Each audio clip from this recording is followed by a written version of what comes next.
Hello दोस्तों, स्वागत है आपका ओनली एग्जाम फोकस के मंच पर।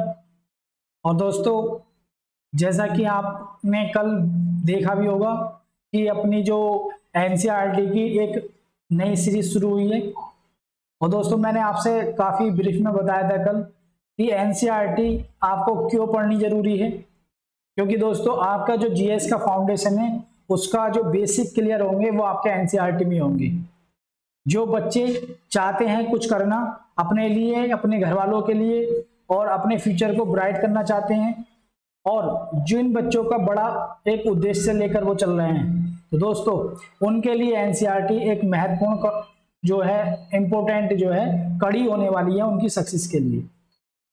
तो ये सीरीज शुरू हुई है दोस्तों कल से, और मेरा आपसे यही एक मतलब रिक्वेस्ट कह सकते हो कि अगर आपको जीएस को बेहतर करना है दोस्तों, अपने जीएस के फाउंडेशन को अच्छा करना है, तो आपको ये सीरीज कवर करनी पड़ेगी और अच्छे से कवर करनी पड़ेगी। मैं भी पूरा प्रयास कर रहा हूँ आपको बेहतर से बेहतर जो है समझाने का, और आप लोगों को पूरा डेडिकेशन के साथ जो है इस सीरीज को कवर करना है दोस्तों।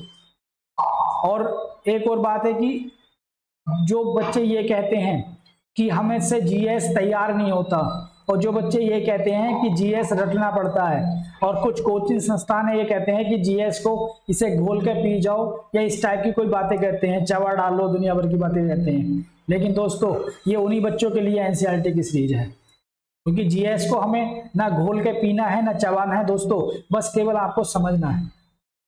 और एक बार आप समझ गए तो चीजें आपके लिए कितनी आसान हो जाएंगी। आपको दोस्तों एनसीईआरटी जब एक बार कवर कर लोगे उसके बाद पता चलेगा कि ये जो दवाई आपको दी जा रही है इसका फायदा कितना होगा। ठीक है दोस्तों, कल शुरू करते हैं अपना, क्योंकि समय का अभाव है आप लोगों के पास भी और मेरे पास भी। तो करते हैं शुरू एक बार। आज हमें यहाँ से शुरू करना है, जहां तक कल हम कर चुके थे एक बार हम 5 मिनट में उसे जो है रिकैप कर लेते हैं, उसे थोड़ा सा रिवाइज कर लेते हैं दोस्तों, और फिर हम आगे बढ़ते हैं।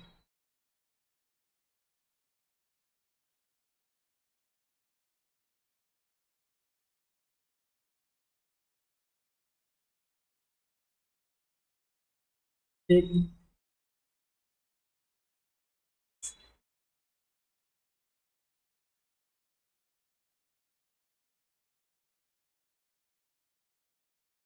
हाँ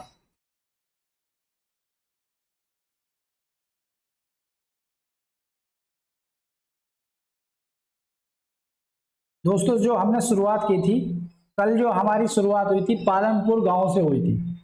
और दोस्तों, जो आपके पास पालमपुर गांव की स्थिति थी, तो पालमपुर गांव में दोस्तों हमने ये समझाने की कोशिश की थी कि उस गांव की जो कंडीशन है हमारे गांव से कैसे मिलती जुलती है, ये सारी चीजें हमने डिस्कस करने की कोशिश की थी दोस्तों। और फिर हमने ये भी देखा था पालमपुर में कि पालमपुर गांव की जो स्थिति थी वो गांव में असमानता है थोड़ी सी। और क्योंकि 450 परिवारों में से दोस्तों 80 ही परिवार थे जिनके पास मैक्सिमम भूमि है, और बाकी परिवार जो है वो या तो बिल्कुल नीचे के तबके के थे जो काफी गरीब थे दोस्तों, उनके मकान जो है कच्ची ईंट के और फूस के बने हुए थे। ये सामाजिक जो सामाजिक संगठन है दोस्तों पालमपुर का, वो उसमें असमानता थी। इसी टाइप से हम अपने गांव को आगे मतलब गांव के बारे में सोच सकते हैं कि हमारे गांव में भी जो सामाजिक संगठन है उससे हम कंपेयर कर सकते हैं कि हमारे गांव में भी दोस्तों असमानता है या नहीं। फिर हमने देखा था दोस्तों कि जो पालमपुर गांव है वो सड़कों से कनेक्टेड है, और वहां पर खेती मुख्य क्रिया है, लेकिन खेती से अलग कुछ गैर कृषि कार्य भी होते हैं। वो आपके लघु निर्माण उद्योग लगा हुआ हो या डेयरी उद्योग लगा हुआ हो, इस टाइप की जो इकोनॉमिक एक्टिविटी हैं जो एग्रीकल्चर से रिलेटिव नहीं है दोस्तों, वह भी पालमपुर में होती हैं। तो उसी आधार पर हम अपने गांव में भी कंपेयर कर सकते हैं कि ऐसी कौन कौन सी एक्टिविटी हैं जो हमारे गांव में भी खेती से अलग होती हैं। पालमपुर में छोटे छोटे किराना स्टोर हैं दोस्तों, वो आपके यहाँ भी होंगे। और पालमपुर जो है रोड से वेल कनेक्टेड है, अच्छे से कनेक्टेड है। और दोस्तों, यहाँ जो आपके पास प्राथमिक स्कूल हैं, 2 प्राथमिक स्कूल हैं और 1 हाई स्कूल है, यानी शिक्षा का भी यहाँ जो यहाँ सही से कंडीशन है, शिक्षा की भी, शिक्षा के लिए यहाँ अवसर है। और एक गवर्नमेंट हॉस्पिटल है तो वहीं एक प्राइवेट हॉस्पिटल है। तो इन सारी चीज़ों की दोस्तों आप अपने गांव से कंपेयर कीजिए कि क्या ये सारी बेसिक जो सुविधाएं हैं आपके गांव में भी हैं। अगर आपके गांव में भी हैं तो बेहतर चीज़ है, और अगर नहीं है तो हमें विचार करना होगा क्यों नहीं है। ठीक है, तो ये बातें मैंने आपको कल समझा दी थी, पालमपुर की स्थिति के बारे में समझाया था दोस्तों। और हमने ये बताया था कि पालमपुर में जो है भूमि का वितरण उसमें भी ऐसा मानता है, कुछ लोगों के पास दोस्तों काफी भूमि है और कुछ लोगों के पास जो है कम भूमि है। ठीक है, और उसी में कल हमने ये बताया था कि एक डेफिनेशन आई थी दोस्तों,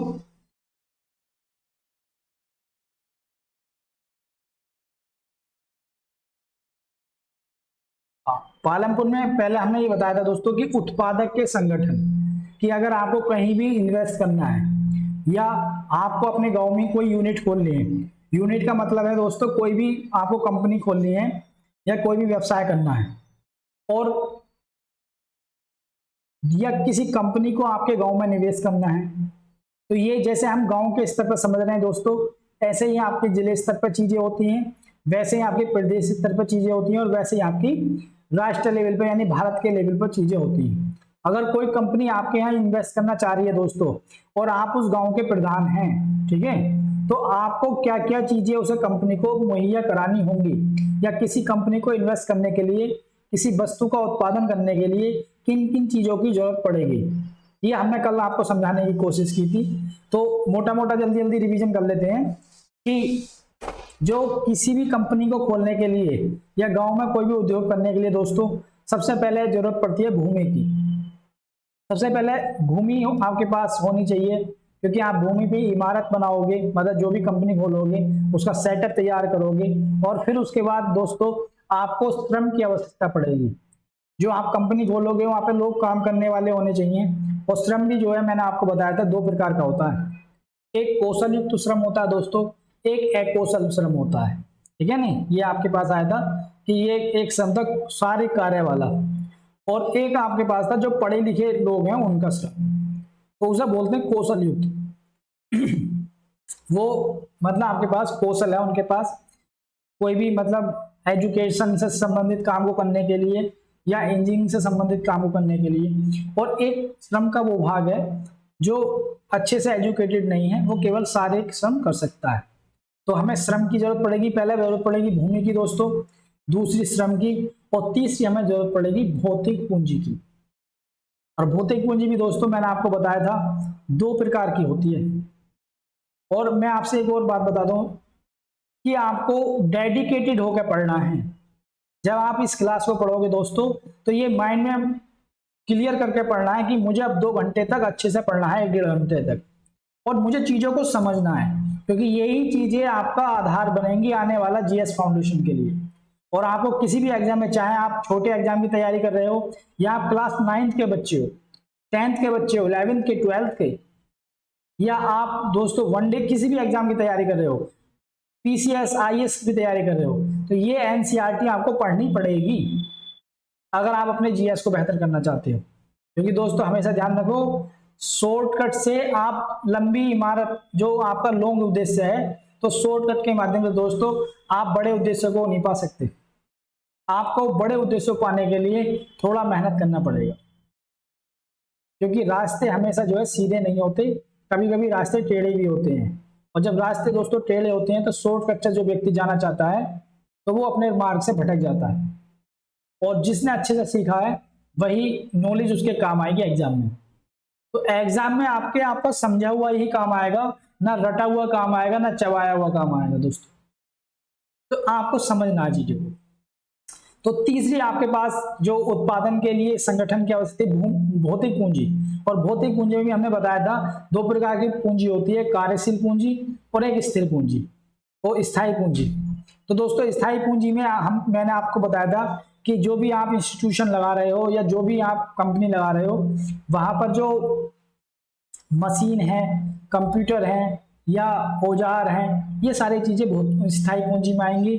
तो वहीं अपनी कंपनी के लिए या अपने जो भी रोजगार आप लगा रहे हो उसके लिए कच्चा माल, और फिर प्रोडक्शन करने के लिए लोग जो है उनकी सैलरी, ये सारी जो पूंजी आएगी दोस्तों, ये जो पूंजी कच्चा माल खरीदने के लिए, और जो लोग वर्क कर रहे हैं प्रोडक्शन बनाने में उनकी सैलरी वगैरह के लिए, इस पूंजी को बोला जाता है कार्यशील पूंजी। दो प्रकार की पूंजी, भौतिक पूंजी और स्थायी पूंजी और कार्यशील पूंजी, ये भौतिक पूंजी के अंतर्गत आते हैं। यहाँ हमने समझा था। चौथा हमने समझा था मानव पूंजी। दोस्तों अगर आपके पास भूमि भी है, श्रम भी है, भौतिक पूंजी भी है, लेकिन मानव पूंजी नहीं है, लोग नहीं है कि आपने माल बनाया उसे मार्केट तक कौन जाके मार्केट तक पहुंचाए, मार्केट में माल को कौन डिस्ट्रीब्यूट करे, या जो लोग प्रोडक्ट बना रहे हैं वो लोग ही आपके पास नहीं है, उसमें ऐसे लोग नहीं है जो जिनका माइंड उस प्रोडक्ट को बनाने के लिए प्रशिक्षित है। तो दोस्तों आप बताइए क्या आप बना सकते हो कोई भी प्रोडक्ट? अगर मैं आपसे बोलूं, छोटा सा उदाहरण दूं दोस्तों, कि अगर गुड़ बनाना है तो गुड़ बनाने के लिए आपके पास भूमि है, कोल्हू है पेलने जो गन्ने को पेलता है, और दोस्तों आपके पास अगर वो लोग ही प्रशिक्षित नहीं हो जो गुड़ बनाने का काम करते हैं, जिन्हें कारीगर बोला जाता है, और वो लोग भी नहीं है जो उसे मार्केट तक ले जाए, तो क्या होगा दोस्तों? क्या आप बना पाओगे प्रोडक्ट? नहीं बना पाओगे। तो किसी भी वस्तु के उत्पादन के लिए इन चार चीजों का होना बहुत जरूरी है। ये बात आप समझ लो, ये हमने कल भी समझाया था आपको। ठीक है, आगे बढ़ेंगे। इस टाइप की यूनिट लगती है, देखो ये काम हो रहा है, तो ये एक यूनिट का ही फोटो है।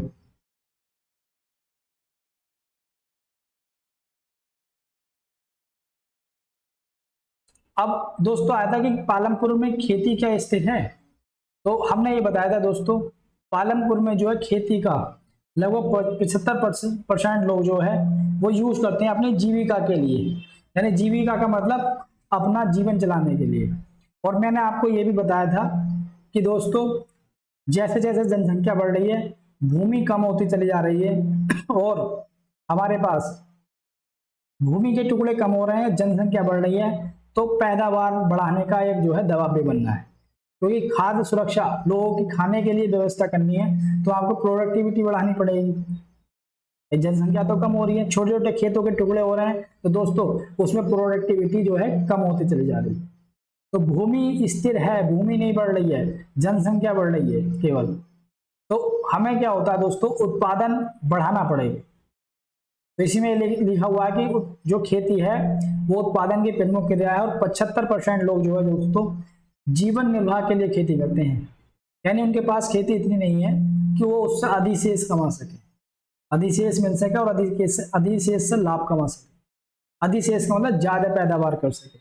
अगर मान लो आपकी जो 5 कुंटल गेहूं पूरे साल के लिए आपके लिए कंप्लीट होता है खाने के लिए, तो अगर आपका 10 कुंटल होगा तो 5 कुंटल को आप बेच दोगे।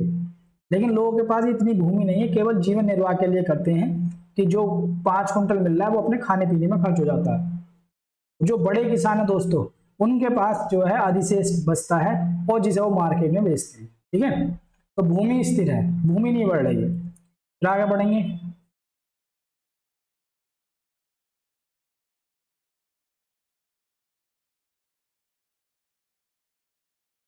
फिर मैंने आपको बताया था दोस्तों कि क्या भूमि में एक और चीज आई थी यहाँ पर, ये था भूमि गांव में जो दोस्तों ज्यादातर भूमि जो है वो आपके पास मापी जाती है हेक्टेयर, मतलब बीघे में। कुछ के यहाँ बीघे में, कुछ के यहाँ बिस्से में, और कुछ के यहाँ हेक्टेयर में। तो थोड़ा सा मैं आपको यहाँ समझाना चाहता हूँ। कुछ बच्चों ने कमेंट भी करा था, हरप्रीत मलिक हैं शायद, उन्होंने भी कमेंट करा था। तो दोस्तों आप कमेंट करते रहें, आप ये नहीं सोचा कि हमारे कमेंट को लिया नहीं जा रहा, आपके कमेंट में पूरा ध्यान दिया जाता है। कल बच्चों ने कमेंट किया था कि 10 सर 1 किले में कितने बीघे होते हैं। ठीक है, तो हरियाणा में जो ज्यादातर हरियाणा इधर के क्षेत्र में जमीनों से किलो में मापा जाता है। तो मैं आपको थोड़ा सा बता देता हूँ कि 1 हेक्टेयर आपके पास भूमि हेक्टेयर में नपती है, या कहीं बीघों में नपती है, बीघों के बाद विश्व में भी आती है, और कहीं किलो में, क्योंकि भारत अलग अलग क्षेत्रों में बटा हुआ है, तो हर अलग क्षेत्र में जो है अलग अलग प्रकार से मापन होता है भूमि का। तो दोस्तों 1 हेक्टेयर में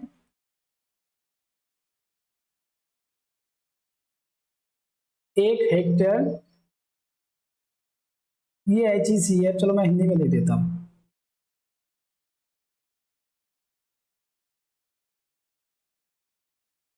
मैंने HEC, ये याद रख लेना, HEC, ये आपके पास हेक्टेयर है।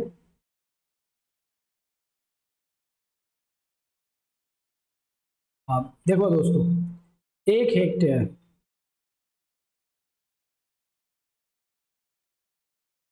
एक हेक्टेयर में आपके पास होते हैं, 1 मिनट रुक जाओ,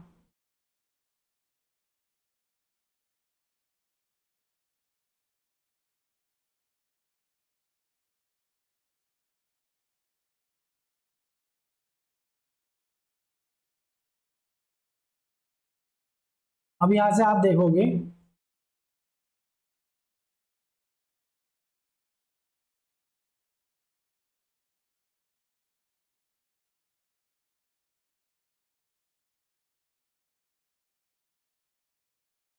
हाँ दोस्तों, 1 हेक्टेयर में आपके पास होता है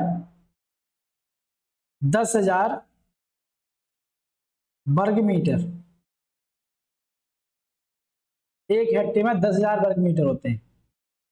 और अगर आपको मतलब अगर 1 हेक्टेयर में देखना तो 10,000 वर्ग मीटर, और अगर बीघे की बात करनी है तो दोस्तों 1 हेक्टेयर में जो है आपके पास लगभग 3.96 बीघा होते हैं, और इसे हम 4 बीघा भी कह सकते हैं। ठीक है दोस्तों, और 1 बीघे में दोस्तों, 1 बीघा में 20 बीसे होते हैं, 20 बीसे, ठीक है नहीं, विषय या विषय बोल देते हैं इसे, विषय भी बोल देते हैं, ये भी आपको याद रखना है। अगर आपको जैसे 1 हेक्टेयर में 10,000 वर्ग मीटर होते हैं, और अगर इसे बीघे में कन्वर्ट करना है दोस्तों तो 3.96 बीघा यानी कि 4 बीघा आता है।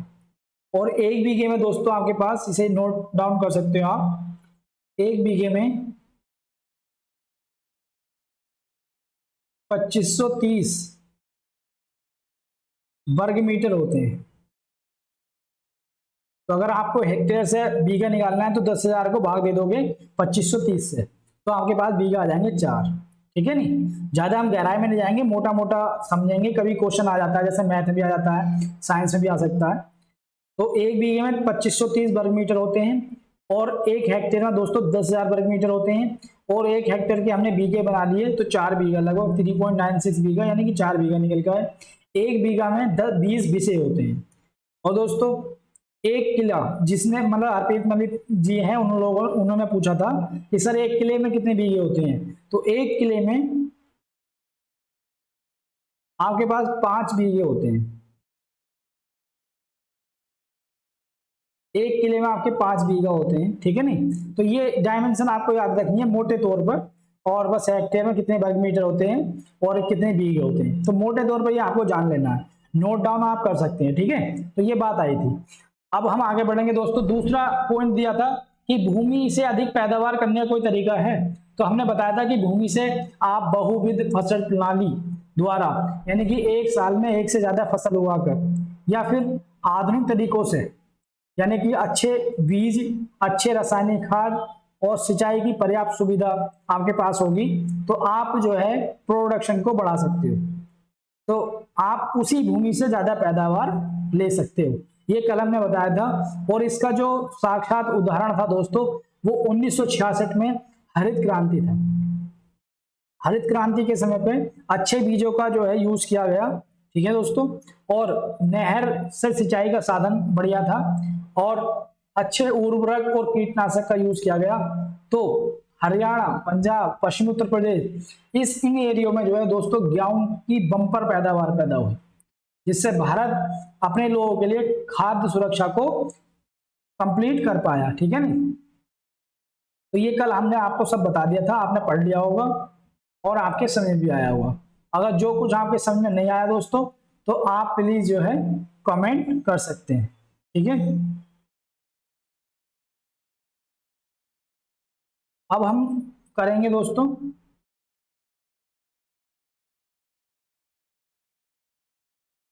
अब आप आगे बढ़ोगे थोड़ा सा।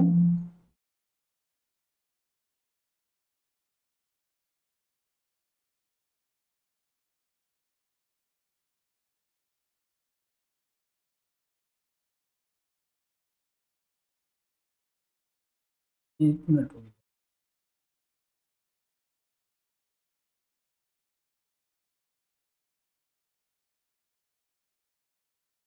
अच्छा, अब आगे बढ़ेंगे। आगे फिर मैंने आपको बताया था हरित क्रांति के बारे में, बताया था कि आप अच्छे से बीज यूज किया, आधुनिक तरीके अपनाए आपने खेती के लिए, और कीटनाशक का अच्छे से यूज किया, उर्वरक यूज किया, और सिंचाई के अच्छे से साधन यूज किए, तो आपको बम्पर पैदावार पैदा हुई। तो इस टाइप से दो विधि, बहुविध फसल प्रणाली और आधुनिक तरीके से खेती को कर दोस्तों हम प्रोडक्शन को बढ़ा सकते हैं। थोड़ा सा एक बैकग्राउंड देना जरूरी होता है आगे बढ़ने के लिए, क्योंकि आगे जो चीजें घटित होंगी दोस्तों इसी बेस पे होंगी। और मैंने आपको ये भी बताया था दोस्तों कि ये जो गांव है या भारत है उसमें 80% लोग जो है वो ऐसे लोग हैं जिनके पास भूमि की कम मतलब एरिया है। तो ऐसे लोगों में दोस्तों क्या होता है कि जब लोग सीमांत किसान है, यानी कि 1 से 2 हेक्टेयर उनके पास जमीनें हैं, तो छोटे छोटे उद्योग अगर गांव के आस पास लग जाए दोस्तों, तो वहीं पे लोग जो है नौकरी करेंगे, और उसके बाद कृषि पे भी दबाव कम होगा। और मैंने बताया था दोस्तों गांवों से शहरों की ओर पलायन भी कम हो जाएगा। इसलिए दोस्तों गांवों का आत्मनिर्भर होना बहुत जरूरी है। अगर गांव आपके आत्मनिर्भर हो जाते हैं सही से, तो सीधी सी बात है आसपास के लोगों को जॉब भी मिलेगी, पलायन भी रुकेगा, और कृषि पर दबाव भी कम हो जाएगा। और मैंने एक और आपको ये बताया था, गरीबी का चक्र बताया था दोस्तों। जैसे गांव है वहां कृषि पर ज्यादा दबाव है, लोगों को रोजगार नहीं मिल पा रहा। आज जैसे लॉकडाउन है, सब कुछ बंद है, तो शहरों में भी रोजगार नहीं है, सब कुछ बंद है। तो ऐसे में लोग गांव में जाते हैं। आपने देखा होगा मजदूरों की स्थिति थी, पलायन हुआ था काफी, जब पिछली बार भी और इस बार भी लोगों का शहरों से गांवों की ओर। और दोस्तों अगर गांव में व्यक्ति जाएगा उसे काम नहीं मिलेगा, तो क्या होगा, भूमि पर दबाव बढ़ेगा, और भूमि पर दबाव बढ़ेगा दोस्तों, और इतना भूमि बहन नहीं कर पाएगी। उससे क्या होगा, कुछ लोगों को काम नहीं मिलेगा तो बेरोजगारी बढ़ेगी। जब दोस्तों बेरोजगारी बढ़ेगी, लोगों के पास पैसे नहीं, ये अर्थव्यवस्था का चक्र होता है दोस्तों। फिर पैसे नहीं होंगे तो निर्धनता बढ़ेगी, और जब निर्धनता बढ़ेगी तो वो अपने बच्चों को अच्छे से शिक्षा भी नहीं दे पाएंगे, अशिक्षा बढ़ जाएगी। और अशिक्षा जब बढ़ जाएगी दोस्तों, तो मानव संसाधन का सही से यूज नहीं होगा, और जब लोगों के पास पैसे नहीं रहेंगे तो वो कुछ चीज नहीं खरीदेंगे। तो अर्थव्यवस्था का जो चक्र होता है कि लोगों के पास पैसे, उन्होंने मार्केट से कुछ खरीदा, फिर डिमांड बढ़ी तो प्रोडक्शन बढ़ा। ये सारी जो अर्थव्यवस्था का चक्र है दोस्तों, वो चक्र कहीं ना कहीं टूट जाएगा। और जब वो चक्र टूट जाएगा तो क्या आ जाएगी दोस्तों, मंदी आ जाएगी। लोग मतलब कंपनी तो बना रही है लेकिन लोग खरीद नहीं रहे, उनके पास पैसे नहीं है, तो क्या होगी, अर्थव्यवस्था मंदी का शिकार हो जाएगी। तो ये सब अर्थव्यवस्था का चक्र है। आगे बढ़ते हैं।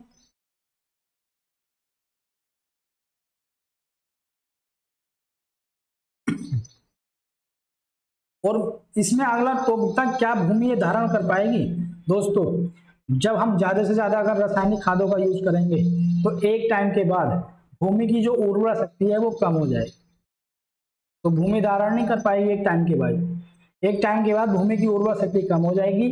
और जो पर्यावरण है, ये मैं जो समझा रहा हूँ कुछ उनके लिए भी समझा रहा हूँ कि जो बच्चे नए जुड़ेंगे दोस्तों, तो उनके पिछला चीज अच्छी समझ में आ जाए। थोड़ा सा टाइम तो लगेगा, 5-10 मिनट ज्यादा, लेकिन ये चीजें आपकी भी रिवीजन हो जाएगा, उन लोगों का भी भला हो जाएगा जो आज नए बच्चे जुड़ेंगे। और सभी से मेरा ये है कि अगर आपको अच्छा लगता है तो कमेंट करें प्लीज। अगर सीरीज आपको अच्छी लग रही है, ये एक क्लास हो चुकी है, तो कमेंट करें, और वीडियो को ज्यादा से ज्यादा शेयर करें, लाइक करें, जो और लोगों को भी इसका फायदा मिल सके। और चैनल को सब्सक्राइब करें, जिससे आने वाले कोर्स या जो वीडियो के बारे में जो है आपको पता चल जाए। और इसका जो हमारा जो ओनली एग्जाम फोकस ऑफिशियल के नाम से टेलीग्राम चैनल है, उसे ज्वाइन करें, क्योंकि वहीं पर आपको सारी चीजों का नोटिफिकेशन और पीडीएफ ये सारी चीजें उपलब्ध होंगी। तो दोस्तों जब रासायनिक खाद का हम ज्यादा यूज करेंगे, तो उससे क्या होगा, एक टाइम के बाद भूमि की उर्वरा शक्ति कम हो जाएगी, और वही खाद जब वर्षा के पानी के द्वारा, नालों के द्वारा नदियों में जाता है, तो नदियों के इकोसिस्टम को खराब कर देता है। और नदियों के जो जीव जंतु हैं उनके लिए जो है जीवन का एक प्रकार से बहुत कम अवसर होते हैं जीवित रहने। और वही नदियों के पानी जब समुद्र में जाता है तो समुद्र के इकोसिस्टम को खराब कर देता है, जिससे हमारा जो जल का पूरा पारितंत्र है, पूरा इकोसिस्टम है, तो वो सब जो है तहस नहस हो जाता है। उससे दोस्तों क्या होगा, हमें जो है वो बहुत ही पर्यावरणीय हानि होगी। न केवल मनुष्य के लिए ज्यादा खाद, रासायनिक खादों का यूज करना हानिकारक है, बल्कि दोस्तों जलीय पारित तंत्र को भी काफी बड़े लेवल पर नुकसान होता है। तो इसलिए भूमि ये धारण नहीं कर पाएगी, और भूमि की एक टाइम के बाद उर्वर शक्ति कम हो जाएगी, तो वो आपको अच्छा प्रोडक्शन नहीं देगी। फिर आगे बढ़ते हैं। फिर ये मैंने आपको बताया था ओनली एग्जाम फोकस चैनल है ये आपका टेलीग्राम चैनल, इसे ज्वाइन करें और चैनल को सब्सक्राइब करें, ये मैंने बता दिया आपको। और यही मैंने वही बताया दोस्तों कि किस प्रकार जो है हानिकारक होते हैं ये जो रासायनिक होता है। और ये भी मैंने आपको बताया था कि जो छोटे टुकड़े होते हैं दोस्तों, उसमें खेती करने वाले को केवल इतना ही बचत होती है कि वो अपने परिवार का ही खर्चा चला पाता है, ज्यादा आमदनी उसे नहीं होती, ठीक है नहीं। और जैसे जैसे जनसंख्या बढ़ रही है, आज एक व्यक्ति का 50 बीघे जमीन है, 2 बच्चे उसके हो जाते हैं तो 25-25 हो जाती है। इसी टाइप से जमीन छोटे टुकड़े होते जा रहे हैं और उनकी प्रोडक्शन कम होती चली जा रही है। तो इसके लिए दोस्तों हमें क्या काम करना होगा, और अन्य साधन जुटाने होंगे आय के, और उसके लिए गांवों को दोस्तों आत्मनिर्भर होना होगा। हमें अपनी सोच बदलनी होगी, और ऐसा नहीं कि गवर्नमेंट जो भी महत्वपूर्ण है, अगर आपने अच्छे बिजनेस भी किया है और लोगों के लिए भलाई के लिए काम कर रहे हो तो वो भी बेस्ट है। अब बात आती है दोस्तों श्रम की व्यवस्था कौन करेगा।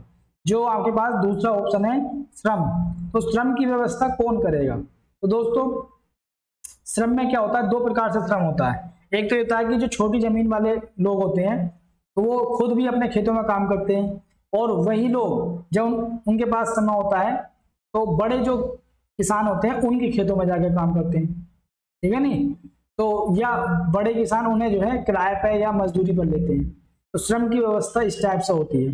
या जिन लोगों के पास जमीन नहीं है वो बड़े किसानों के खेतों में जो है मजदूर के रूप में काम करते हैं, ठीक है नहीं। क्योंकि खेती में काफी जो है श्रम की आवश्यकता होती है, और बड़े और मंझोले किसान जो है अपने खेतों में काम करने के लिए दूसरे श्रमिकों को किराए पर लेते हैं। तो छोटी जमीन वाले पहले अपने खेत करते हैं और फिर दूसरे बड़े किसानों के मजदूरी भी करते हैं या बटाई करते हैं। और जिन लोगों के पास जमीन नहीं है तो वो खेती में जो है मजदूरी करते हैं बड़े लोग किसानों के यहाँ। तो श्रम की व्यवस्था ऐसा होती है खेती में, ठीक है। आगे बढ़ेंगे।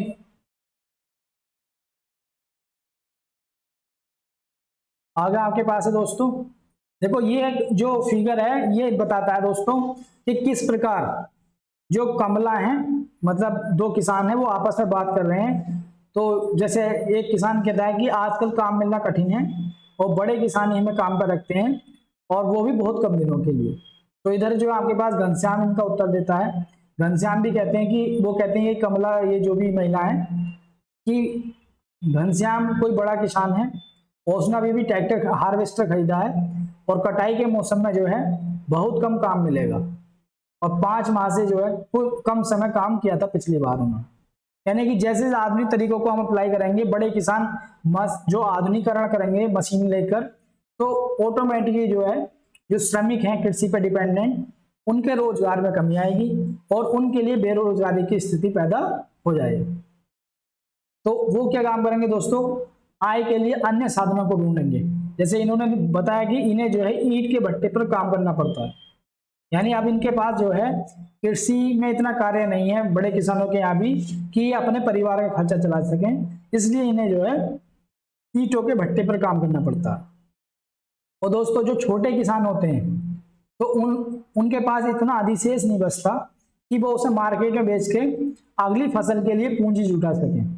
तो जब बड़े किसान होते हैं उनके पास तो मान लो काफी इतना बच जाता है कि मार्केट में बेचते हैं वो, और अपनी अगली फसल के लिए पूंजी की व्यवस्था कर लेते हैं, पैसों की व्यवस्था।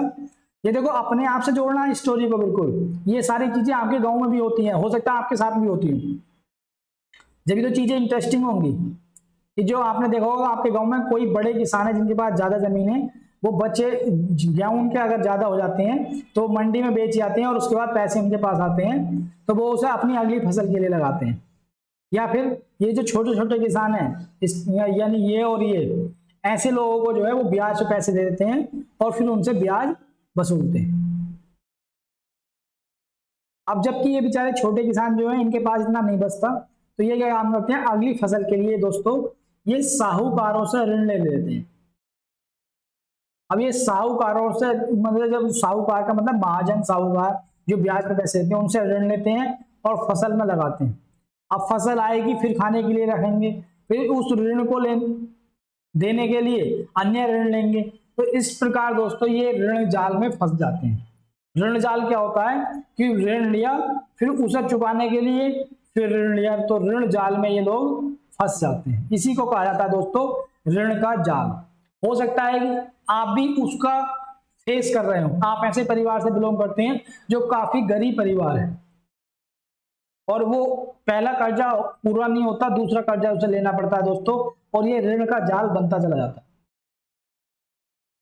लेकिन दोस्तों हमेशा ध्यान रखो, अगर ये ऐसी भी किसी बच्चे के साथ व्यवस्था है तो घबराए नहीं, आप अपनी पढ़ाई को अच्छे से करें, क्योंकि शिक्षा मानव को संसाधन बनाती है, और जब आप शिक्षा पे इन्वेस्ट कर रहे हो तो आप संसाधन बन जाओगे, तो इन सारी चीजों से आप तभी बाहर निकल पाओगे।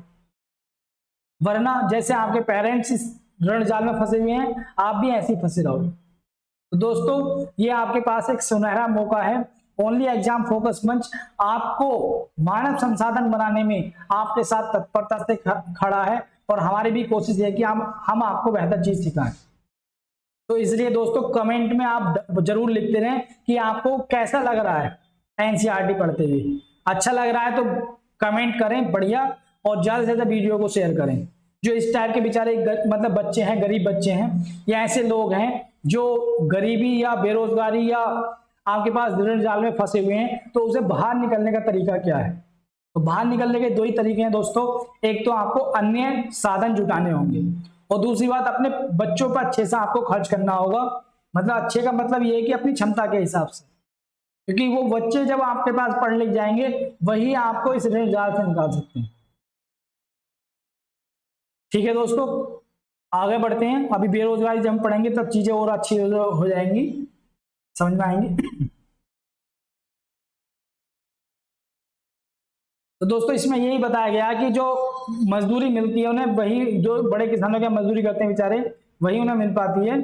और मजदूरी नगद या वस्तु के रूप में, जो भी अनाज के रूप में मिलती है या वस्तु के रूप में, जो भी उन्हें अच्छा लगे उस रूप में ले लेते हैं। तो हमने ये देखा जो पालमपुर है वहां दैनिक मजदूरी काम करने वाला एक भूमिहीन श्रमिक है, यानी वहां पर जो दैनिक मजदूरी करते हैं दोस्तों भूमिहीन है, उन लोगों के पास भूमि नहीं है बिल्कुल भी, तो उनके लिए बहुत कम मजदूरी है एक दिन की, वो अपनी परिवार की गुजर बसर बहुत कम मजदूरी पर कर रहे हैं। ठीक है, तो ये आपके गांव में भी होगा। ये सिखाने का प्रयास कर रहा हूं दोस्तों मैं आपको कि आपके गांव की स्थिति भी पालमपुर जैसे हम बता रहे हैं वैसी है, अगर आप कैटेगराइज करोगे तो उससे क्या होता है दोस्तों, अगर आप बड़े परिवार से संबंध रखते हो, आपके पास अच्छी खासी जमीन है, तो आपको मजदूरों के प्रति सहानुभूति होनी चाहिए, गरीबों के प्रति संवेदनशीलता होनी चाहिए, क्योंकि उनके पास साधन नहीं है। अगर कभी ऐसी सिचुएशन आती दोस्तों, आप एक बड़े परिवार से बिलोंग करते हो, आपका परिवार ऐसा है कि आप अच्छे घर बार से हो, तो दोस्तों गरीबों के प्रति संवेदनशील हो, उनकी मजबूरी को समझो।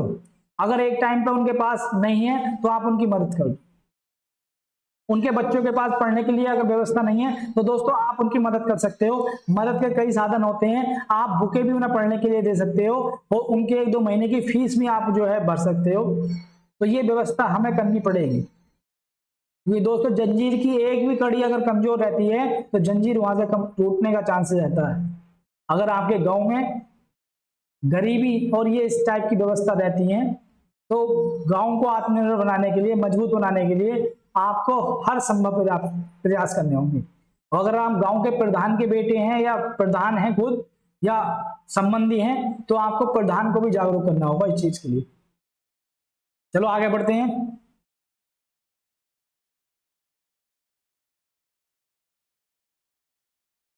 एक मिनट,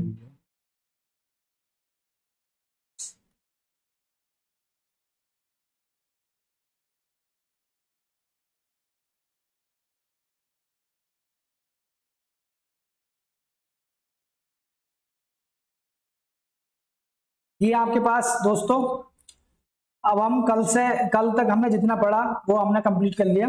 थोड़ा सा टाइम लगा क्योंकि उन बच्चों के लिए टाइम लगाया जो आज पहली बार लेक्चर देख रहे हैं, लेकिन अब हम जो है काफी थोड़ा सा स्पीड में चलेंगे, आप बस ध्यान पूर्वक पढ़ते रहे।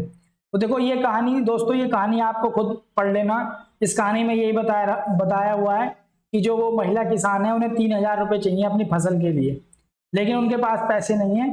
तो ऐसे में वो क्या काम करेंगी, कोई बड़े किसान है उनसे कर्ज लेंगी, और कर्ज की जो दोस्तों रेट रहती है ब्याज की बड़ी हाई रहती है।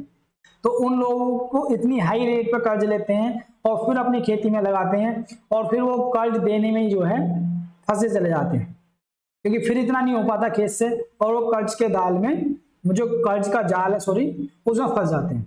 उन्हें एक्स्ट्रा मजदूरी करनी पड़ती है। और ये जो बड़े किसान हैं दोस्तों, उनसे एक समझौता करते हैं कि वो उनके यहाँ मजदूरी भी करेंगे। सविता को वचन देना पड़ता है कि कटाई के मौसम में जो है खेतों में उनके लिए श्रमिक के रूप में काम करेंगे। और दोस्तों ऐसे में जब कोई आपको हेल्प कर रहा होता है, ब्याज पे पैसे दे रहा होता है, तो आपको जरूरत होती है और आप बोल भी नहीं पाते। ऐसा मत करना कोई भी। अगर जो प्रॉपर मजदूरी चल रही है वही दो मजदूर को, क्योंकि उसका मन में जो है सुखद अनुभव होता है। अगर आप उसे कम मजदूरी पर रखोगे दोस्तों तो आपका भला तो हो जाएगा, लेकिन उसके परिवार का बेचारे का भला नहीं होगा। तो ये इसमें ये दे रखा है कि तेजपाल के खेतों में श्रमिक के रूप में उन्हें काम करना होता है, और उन्होंने इतनी हाई रेट पे उन्हें कर्जा दिया है, और वो उस कर्जे को कैसे जो है लौटाएं। अब प्रॉब्लम क्या होती है दोस्तों, कि जो छोटे किसान होते हैं उन्हें बैंकों से भी कर्जा मिलना मुश्किल होता है, क्योंकि बैंकों में व्यवस्था ऐसी है, कुछ बैंक के कर्मचारी दोस्तों इस टाइप के हैं कि वो बड़े किसानों से साठगांठ कर लेते हैं और उनसे कमीशन लेके जो है सारा कर्ज, ज्यादातर कर्ज बड़े किसानों को दे देते हैं। जो छोटा किसान है उसे अपनी भूमि के ऊपर उतना कर्ज नहीं मिल पाता, और मिलता भी है तो बहुत मुश्किल से, क्योंकि वो कम पढ़े लिखे होते हैं, चीजों को जानते नहीं है, तो बैंक के वो चक्रों में नहीं पड़ती है, साहूकार से कर्ज लेते हैं हाई रेट पर, ब्याज की ऊंची दर पर, और फिर वो ऋण के जाल में फंसते चले जाते हैं। तो दोस्तों अगर आप किसी की मदद कर सकते हैं, ऐसा कोई आपके आसपास किसान है या गरीब है, तो प्लीज उसकी मदद कर सकते हैं अगर आप सक्षम है मदद करने में, ठीक है। और अगर आप खुद उस व्यवस्था से जुड़े हुए हैं तो आपको अच्छे से मेहनत करनी है, क्योंकि गरीबी का जाल जब ही टूटेगा जब आप अच्छे से मेहनत करोगे, आप योग्य हो जाओगे। और उसके लिए आपको अच्छे से पढ़ना है। एनसीईआरटी आपका फाउंडेशन काम करेगा, आप पूरी ईमानदारी से पढ़िए। फिर आपके पास आता है कि खेतों में जो पूंजी है,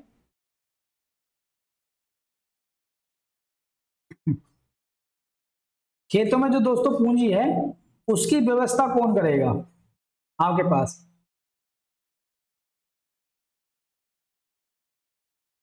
ये हमने सविता की कहानी पढ़ी थी, खेतों के लिए आवश्यक पूंजी। तो खेतों के लिए हमने बताया आवश्यक पूंजी के लिए वो ऋण लेती है एक बड़े किसान से, और फिर हाई रेट पे। तो जो छोटे किसान होते हैं दोस्तों, बड़े किसान तो अपने अधिशेष को मार्केट में बेचकर और पूंजी की व्यवस्था कर लेते हैं अगली फसल के लिए, लेकिन जो छोटे किसान है उनके पास इतना नहीं बचता, परिवार को चलाने लायक वो कमाते हैं, और उस अगली फसल की तैयारी के लिए दोस्तों वो कर्ज लेते हैं, और फिर जब फसल आती है कर्ज चुका पाते हैं तो ठीक है, नहीं तो कर्ज के जाल में फंसते चले जाते हैं। और इस दौरान उन्हें अलग से आय के साधन जुटाने पड़ते हैं और व्यवस्था चलानी पड़ती है। तो ये जो खेतों के लिए पूंजी की व्यवस्था है, कौन करेगा पूंजी, तो ये सविता की कहानी का एग्जाम्पल देकर मैंने बताया कि वो पूंजी की व्यवस्था कैसे करती है। और छोटे किसानों को दोस्तों आवश्यक पूंजी की व्यवस्था कर लेते हैं वो बड़े किसान। बड़े किसानों को खेती से बचत होती है और बड़े किसान मार्केट में अपना अनाज बेचकर अधिशेष को आवश्यक पूंजी की व्यवस्था कर लेते हैं, लेकिन छोटे किसान साहूकारों से इनसे ऋण लेते हैं। आगे बढ़ते हैं। आगे है दोस्तों अधिशेष कृषि उत्पादों की बिक्री। जो मैंने आपको बताया कि बड़े किसान होते हैं दोस्तों कि वो अपने अधिशेष को जो है कहाँ बेचते हैं, मार्केट में। तो अगर ज्यादा उनके पास गेहूं पैदा हुआ है तो वो उसे लेंगे, मतलब जितना उन्हें यूज करना है रखेंगे, उसके बाद मार्केट में जाकर उसे बेच देंगे। और मार्केट में बेचने के बाद दोस्तों वो जो पैसा आएगा उससे या तो वो कोई मशीनरी खरीद लेंगे अपने उसके लिए आवश्यकता के लिए, और जितनी परिवार के लिए आवश्यकता है वो वस्तु खरीद लेंगे, और बाकी अगली फसल के लिए पैसा रखेंगे, या छोटे किसानों को जो है कर्ज के रूप में वो दे देंगे। ठीक है। और जो बाजार से ये जो किसान बेचते हैं अपना गेहूं, तो बाजार से उसे व्यापारी खरीदता है और फिर व्यापारी छोटे छोटे दुकानदारों या शहरों को बेच देता है। तो ये इस टाइप से आर्थिक घटनाक्रम चलता है। मार्केट में, बाजार में अपना अधिशेष बेचा, वो व्यापारियों ने खरीदा, फिर व्यापारियों ने डिस्ट्रीब्यूट किया गाँवों को, तो वही फसल जो सस्ते में बिकी वही महंगी होकर अब लोग खरीद रहे हैं। तो ये सारी प्रक्रियाएं चल रही हैं। इस समय सरकार जो है ज्यादातर गरीबों को मुफ्त राशन दे रही है दोस्तों। तो मुफ्त राशन कहां से मिलता है? पहले सरकार खरीदती है और उसके बाद फिर लोगों को बांटती है। आगे बढ़ते हैं। आगे इस दोस्तों इसमें दिया हुआ है कि जो पालमपुर गांव है उसकी जो कृषि की क्रियाएं हैं वो किस टाइप की है। देखो इसमें ये सारी बातें दी हुई हैं, इसे आप पढ़ लेना। इसमें जो मेन चीज था वो मैं समझा दी है। अब पालमपुर में गैर कृषि क्रियाएं, कौन कौन सी गैर कृषि क्रियाएं दोस्तों? पहली है डेयरी। आपने भी देखा होगा, आपके यहाँ भी डेयरी होगी, जिसमें कोई व्यक्ति डेयरी खोलता है, फिर लोग अपने जो है पशुओं के जो मतलब दूध का काम, मतलब दूध है पशुओं का जो प्रोडक्ट है वो डेयरी पे भेजता है, और डेयरी वाला उसे प्रोडक्ट के रूप में रूपांतरित करके पनीर है और भी कई सारे घी है, ये सारे दूध से संबंधित प्रोडक्ट हैं, वो इन्हें बनाकर बेचता है या फिर दूध को ही बेच देता है। तो ये जो है आपके पास दोस्तों डेयरी उद्योग जो है ये हर सभी गांवों में है, और ये गैर कृषि है, इसमें आपको कृषि नहीं करनी पड़नी। अलग से पशुधन जो होता है उसके माध्यम से डेयरी चलती है, और जो किसान है वो अपने पशुओं के लिए हरी चारा जो है बोते हैं और उनके लिए यूज करते हैं। ठीक है। और इसी टाइप से दोस्तों दूध, आपके गांव में अगर डेयरी है तो आपके गांव में डेयरी पे दूध इकट्ठा होगा, फिर उसे एक बड़ा दूध मतलब व्यापारी खरीदेगा, फिर वो शहर में डिस्ट्रीब्यूट होगा। तो इस टाइप से ये आर्थिक क्रिया चलती रहती है। ठीक है, आगे बढ़ते हैं।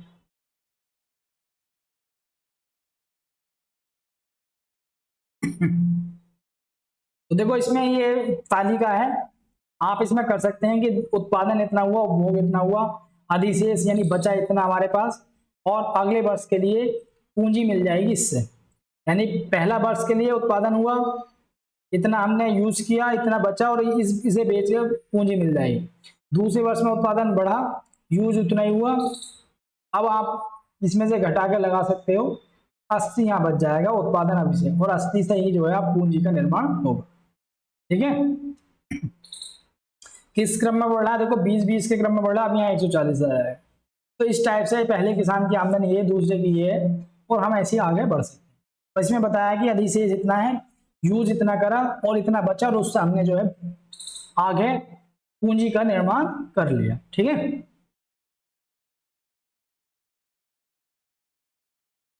अब दोस्तों दूसरा टॉपिक है कि पालमपुर में लघु स्तरीय बीज निर्माण उद्योग का एक उदाहरण। तो कोई भी लघु स्तरीय बीज निर्माण उद्योग होता है दोस्तों, जहां कम लोग यानी 50 से कम लोग विनिर्माण कार्य में लगे हुए। विनिर्माण का मतलब जैसे कोई भी वस्तु मतलब ली और उसे हमने कुछ चेंज कर दिया, थोड़ा बहुत चेंज करके, और नई वस्तु बनाकर उसे बेच दिया। जैसे आपने दूध खरीदा और दूध से आपने उसे में क्या बनाया, पनीर बनाकर उसे बेच दिया, तो ये विनिर्माण हो गया उसका। ठीक है नहीं, कि आपने कच्चा माल लिया और कच्चे माल से प्रोडक्ट तैयार करके बेच दिया। ठीक है। तो पालमपुर में जो है विनिर्माण बहुत सरल उत्पादन विधियों का प्रयोग होता है और छोटे पैमाने पे किया जाता है। तो आप अपने गांव से तुलना करें कि आपके यहाँ भी कोई ऐसी यूनिट है, कोई ऐसी पापों की या फैन की फैक्ट्री है, या पनीर बनाने की कोई ऐसी फैक्ट्री है, तो इस टाइप से आप अपने गांव से भी तुलना कर सकते हैं। अब दोस्तों एक कहानी है ये कहानी है 2 लोगों की, क्योंकि इसमें बताया गया है कि विनिर्माण उद्योग या कैसे कैसे हम गांव में उद्योग को डेवलप कर सकते हैं। देखो जो मिस्त्री लाल है दोस्तों, उन्होंने कोल्हू लगाया, गन्ना पेरने वाली एक मशीन खरीदी और अपने खेत में उन्होंने कोल्हू लगा लिया, जो बैलों की मदद से चलता है। और लोग इन मशीनों से करना, पर अब लोग इसे मशीनों से करना पसंद करते हैं। यानी पहले बैलों से चलता था कोल्हू, लेकिन अब तो मशीनें आ गई। ठीक है नहीं, वो गुड़ बनाते हैं और फिर गुड़ को जो है शाहपुर की मंडियों में बेच देते हैं और यहाँ से लाभ कमा लेते हैं। जबकि दूसरी ओर करीम जो है उसने अच्छी कंप्यूटर केंद्र खोला है और विद्यार्थी उनके यहाँ कंप्यूटर पढ़ने आते हैं। और दो महिलाओं के पास कंप्यूटर की डिग्री थी तो उन्होंने उन्हें काम कर भी रख लिया। अब हाई स्कूल के छात्र पर्याप्त संख्या में उनके यहाँ पढ़ने आ रहे हैं, तो दोनों का अलग अलग स्किल है। उन्होंने आपके पास पैसा था, इन्वेस्ट किया, उद्योग लगाया, भौतिक पूंजी में स्थायी पूंजी और कार्यशील पूंजी। और करीम ने जो है इस टाइप का उद्योग न लगा के अपना कंप्यूटर सेंटर खोला। उन्होंने शिक्षा पे इन्वेस्ट किया, अपनी शिक्षा पे। फिर उसके माध्यम से उन्होंने छोटी यूनिट खोली कंप्यूटर सिखाने की, एजुकेशन से संबंधित। तो दोनों उद्योग हैं, दोनों ही सक्सेस लोग हैं, क्योंकि वो अपना कोलू चला रहे हैं, वो अपना सेंटर चला रहे हैं, कंप्यूटर सेंटर। और दोनों से ही लोगों का भला हो रहा है, क्योंकि ये भी रोजगार दे रहे हैं। क्योंकि कोलू पे काम करने के लिए 10-12 जो भी लोग होते होंगे, तो रोजगार ये भी 10 लोगों को दे रहे हैं, और ये भी बच्चों को कंप्यूटर सिखा रहे हैं। और उसके बाद देखो 2 लड़कियों को इन्होंने रखा भी कंप्यूटर पे। तो दोस्तों जब हम यूनिट खोलते हैं कोई भी, तो उससे क्या होता है, रोजगार भी जनरेट होता है। और अगर जो बच्चे कंप्यूटर सीख रहे हैं, कल को वो मानव संसाधन बनेंगे, तो उन्हें अच्छे से जॉब मिलेगी दोस्तों, उस गांव के बच्चों को या आसपास के। तो उससे क्या होगा, उनके परिवार की आय बढ़ेगी। जब वो नौकरी करेंगे तो उनके परिवार की सिचुएशन ठीक होगी और उनका जीवन जो है अच्छा होगा। तो शिक्षा में दोस्तों निवेश करना बहुत जरूरी है। अभी हम आगे पढ़ेंगे बेरोजगारी वाले चैप्टर में और चीजों को गहराई से, ठीक है। तो ये कहानी थी, दोनों के रोजगार अलग है, दोनों ही सक्सेस पर्सन है, दोनों ही लोगों को रोजगार दे रहे हैं। अब आता है पालमपुर में दुकानदार। तो दोस्तों जैसे आपके यहाँ छोटे छोटे किराना स्टोर होते हैं, ऐसी जो है पालमपुर में भी छोटे छोटे किराना स्टोर है। ये गैर कृषि कार्य हैं सब, और वहां पर जो है जरूरत का सभी सामान जो है मौजूद रहता है। और परिवहन के तेजी से विकसित होता क्षेत्र। दोस्तों परिवहन का ये क्षेत्र तेजी से विकसित हो रहा है यहाँ पालमपुर में।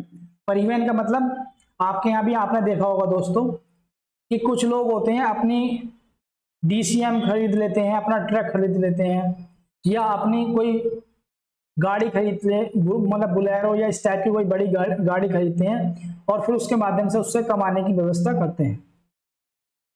या किसी ने मान लो सपोज करो दोस्तों ट्रैक्टर खरीदा, और ट्रैक्टर खरीद के फिर वो जो है उससे कमाना शुरू करता है। तो इसे बोला था परिवहन का क्षेत्र, परिवहन उद्योग, कि वो ट्रैक्टर के माध्यम से आप काफी पैसे कमा लेता है दोस्तों, और वहां से अपने परिवार के लिए खर्चा चला सकता है। अब इसमें एक कहानी दी गई है परिवहन उद्योग को समझने की, बड़ी इंटरेस्टिंग कहानी है, आप एक बार पढ़ना जरूर। थोड़ा सा मैं भी पढ़ के बता देता हूं आपको कि कोई किशोर एक मजदूर है और मजदूरी करता है, तो उसे एक निश्चित पैसे मिलते हैं दोस्तों। वो अपने परिवार का खर्चा नहीं चला पाता, यानी खेती हर मजदूर है वो, और परिवार की आवश्यकताएं को पूरी करने में उसे कठिनाई होती है, क्योंकि मजदूरी में इतना पैसा नहीं मिलता। तो उसने क्या काम करा दोस्तों, बैंक से कर्ज लिया, और बैंक से कर्ज लेने के बाद एक उसने भैंस भी खरीदी। तो भैंस का जो दूध बिकता है उससे थोड़ा परिवार का खर्चा चल जाता है। और उसने बैंक से जो कर्ज लिया उससे एक जो है, मतलब जिसे कहते हैं कटरा बुग्गी के लिए जो है भैंसा खरीद लिया, ठीक है नहीं, भैंसा बुग्गी के लिए। अब वो उसने भैंसा बुग्गी बना ली दोस्तों। अब उस भैंसा बुग्गी से वो काफी और भी काम कमा लेता है, और मजदूरी से ज्यादा कमा लेता है। जिसे जो जरूरत होती है उसे फोन करता है, और वो उसके यहाँ जो है मिट्टी है या और कोई व्यवस्था है, वो भैंसा बुग्गी से जो भी साधन होता है कर लेता है। अब वो अपने परिवार का खर्चा चला लेता है, उधर उसकी भैंस दूध दे रही है तो वो उससे दूध से काम चल जाता है, दूध बेचकर परिवार का खर्चा चलता है, और बाकी जो है अपनी भैंसा गाड़ी से वो कमा लेता है। तो यही परिवहन उद्योग है कि आपने ट्रैक्टर लिया, ट्रैक्टर से कमा रहे हो, भैंसा बुग्गी ली, भैंस उससे कमा रहे हो, या और आपने कोई डीसीएम वगैरह ली उससे कमा रहे हो। तो ये भी क्षेत्र जो है काफी बढ़ता है गाँव में। ये भी एक अच्छा स्किल है। जो लोग पढ़े लिखे नहीं है, जो बच्चे पढ़े लिखे नहीं है और खाली हैं, तो वो ड्राइवरी सीख लेते हैं, तो वो उनका स्किल डेवलपमेंट हो जाता है। और वो इस टाइप से कोई व्यक्ति अगर डीसीएम ले लेता है तो वो उस पर ड्राइवर का काम कर सकते हैं, तो उसे भी रोजगार मिल सकता है, ठीक है दोस्तों। तो ये परिवहन का उद्योग है। लेकिन आजकल गांव में लोग खाली घूम रहे हैं, करना नहीं चाहते। तो आपको स्किल है, ये भी स्किल डेवलपमेंट है।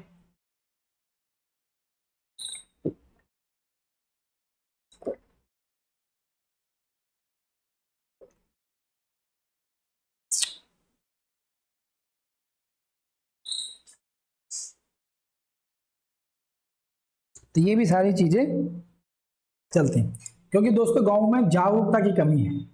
गांव में इस समय निराशा छाई हुई है, जैसा कोरोना काल चल रहा है दोस्तों, बच्चों में भी निराशा छाई हुई है। उन्हें ये नहीं पता चला, डिग्री लेके घूम रहे, जॉब है नहीं।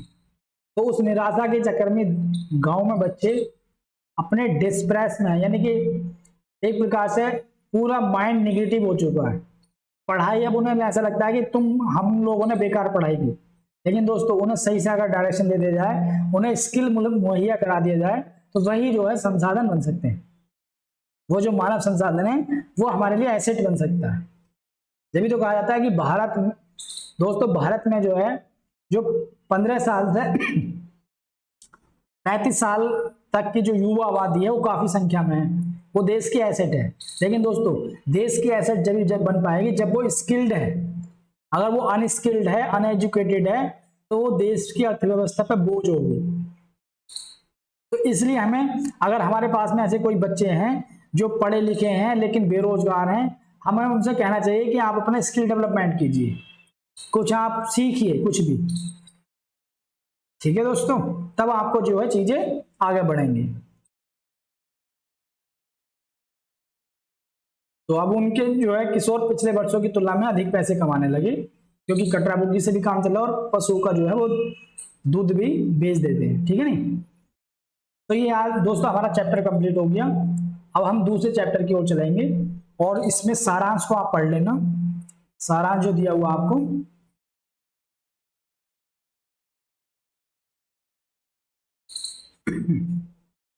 ये सारांश है दोस्तों। सारांश में ये दिया हुआ है कि गांव में खेती, ही आप पढ़ लेना, ये सब मैं समझा चुका हूं आप। ठीक है, तो ये आपका काम है, आप एक बार इसमें पढ़ लेना। इसमें यही दिया हुआ दोस्तों कि किसान जो है अधिक फसल पैदा करने लगे हैं। ठीक है नहीं, क्योंकि खेती में परिवर्तन हो रहा है, खेती मुख्य क्रिया है और प्राकृतिक संसाधनों पर दबाव भी ज्यादा बढ़ा है, क्योंकि भूमि स्थिर है और प्रोडक्शन बढ़ाने के लिए ज्यादा से ज्यादा मतलब रासायनिक खादों का यूज हो रहा है और भी कई सारी ज्यादा जुताई हो रही है। इससे दोस्तों खेती पर काफी दबाव पड़ा। खेती उतनी है, प्रोडक्शन बढ़ाना है, यानी खेती की भूमि की बिल्कुल जान खींच लेनी। जनसंख्या बढ़ रही है, अब इसलिए हमें सोचना चाहिए कि जनसंख्या बढ़ती रहेगी तो एक निश्चित सीमा के बाद भूमि का उत्पादन नहीं बढ़ेगा। तो ये अब हमें सोचना है। अब खेती की नई नई जो विधियां हम यूज करते हैं दोस्तों, तो उसमें पूंजी की जरूरत होती है। आपको रासायनिक खाद डालना अच्छा तो महंगा मिलता है, कीटनाशक डालना वो महंगा मिलता है, और ट्रैक्टर से इनसे जुताई करानी है वो महंगी होती है। तो उससे क्या होता है दोस्तों, हमारी कॉस्ट बढ़ जाती है, लागत बढ़ जाती है। जो बड़े किसान है वो तो उस लागत को वहन कर लेते हैं, लेकिन दोस्तों छोटे जो किसान है उनके लिए पूंजी की व्यवस्था कर पाना बहुत कठिन होता है, क्योंकि भूमि का आकार क्या है, छोटा है, तो उसमें उत्पादन नहीं होता इतना। अब क्या हुआ, अतिरिक्त संसाधनों की कमी के कारण उनके पास बच नहीं पाता कुछ भी, तो उन्हें क्या लेना पड़ता है, कर्ज लेना पड़ता है, और कर्ज लेकर वो अपने परिवार के लिए खाने पीने की व्यवस्था करते हैं और मजदूरों के रूप में उन्हें दूसरों के यहाँ भी काम करना पड़ता है। तो अगर आपको उत्पादन ज्यादा है, उत्पादन ऐसे नहीं होता, उत्पादन ज्यादा होगा तो उसके लिए दोस्तों उसमें लागत भी ज्यादा है, और लागत भी ज्यादा आएगी तो छोटा मंझला किसान जो है लागत को फुलफिल नहीं कर सकता, उसे कर्ज लेना पड़ेगा और वो कर्ज के जाल में फंसता चला जाएगा। ठीक है दोस्तों, श्रम में भी यही है। इसमें श्रम में वो क्या काम कर रहे हैं, इसमें लिखा हुआ है कि श्रम की तुलना, मतलब अन्य कार्यों की तुलना में श्रम सबसे अधिक प्रचुर है, क्योंकि इसका उपयोग करना आदर्श होता है, अधिक प्रयोग करना आदर्श है, क्योंकि जितना लोगों को ज्यादा रोजगार मिलेगा दोस्तों उतना ही लोगों को क्या बढ़ेगा, उनकी आय बढ़ेगी, उनकी आय बढ़ेगी तो वो अपने बच्चों पर अच्छा खर्च कर सकेंगे, उनकी शिक्षा पे, स्वास्थ्य पे। तो जब अच्छा खर्च करेंगे तो ऑटोमेटिकली जो उनके बच्चे आगे बढ़ेंगे और इकोनॉमिक एक्टिविटी भी बढ़ेंगी। लेकिन दोस्तों खेती में जो है श्रम का उपयोग सीमित है, खेती में एक लिमिटेड स्तर पर जो है श्रम किया जाता है।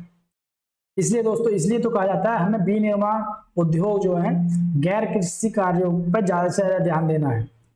सरकार भी इस पर फोकस कर रही है कि आत्मनिर्भर भारत, तो आत्मनिर्भर भारत का जो सपना है सरकार का, वो जब ही साकार होगा जब आत्मनिर्भर गांव हो। क्योंकि दोस्तों भारत कहाँ बसता है? भारत गांवों में बसता है।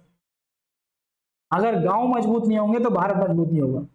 अभी कोरोना काल में प्रधानमंत्री जो मोदी जी हैं उन्होंने क्या कहा, डीएम से, जब डीएम्स थे ज्यादा, मतलब सभी स्टेटों के जो प्रभावित है कोरोना से ज्यादा, उन डीएमओ से यही कहा कि आप अगर जिला जीत गए तो पूरा भारत जीत जाएंगे। तो इसी टाइप से दोस्तों अगर गांव को हम जीत गए, गांव को हमने आत्मनिर्भर बना दिया, तो बेरोजगारी, पलायन गांवों से शहरों की ओर, शिक्षा, स्वास्थ्य, ये सारी व्यवस्थाओं में अपने आप इंप्रूवमेंट हो जाएगा, अर्थव्यवस्था में अपने आप इंप्रूवमेंट हो जाएगा।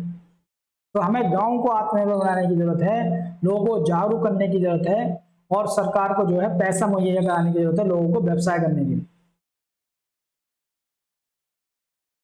तो जब दोस्तों गांव में खेती में रोजगार सीमित होता है तो लोग कहाँ जाते हैं? फिर आसपास के पड़ोस, कस्बों, शहरों में वो गैर कृषि कार्य करना के लिए जाते हैं, काम करने के लिए जाते हैं।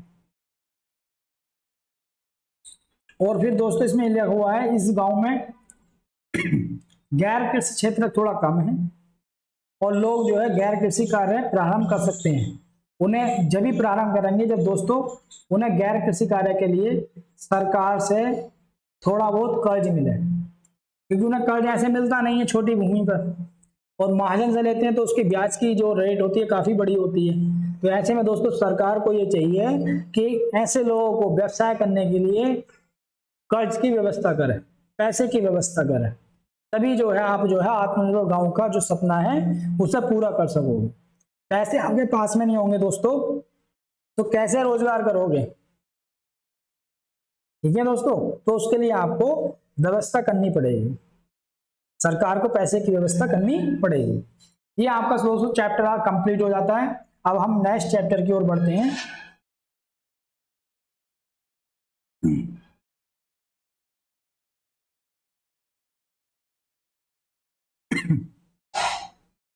और दोस्तों आप जितने बच्चों ने ये पढ़ा है चैप्टर, तो आप इतना ध्यान रखें, अगर आपको ये सेशन अच्छा लग रहा है तो प्लीज कमेंट करके बताते रहें कि हाँ ये आपको अच्छा लग रहा है, और कोई भी क्वेश्चन आपको पूछना कमेंट में बता दें, ठीक है नहीं। और दोस्तों बस वीडियो को ज्यादा से ज्यादा शेयर करें, लाइक करें, और चैनल को सब्सक्राइब करते रहें, क्योंकि ज्यादा से ज्यादा ये लोगों के पास पहुंचेगा तो उनसे बहुत सारे बच्चे ऐसे होंगे जो गांव देहात से बिलोंग करते हैं, उनके पास पढ़ने की जो बेसिक सुविधाएं नहीं है, वो कम से कम इस चीज को पढ़ेंगे तो उनका आधार मजबूत होगा और वो एसेट बन जाएंगे उस परिवार की और उस गांव की।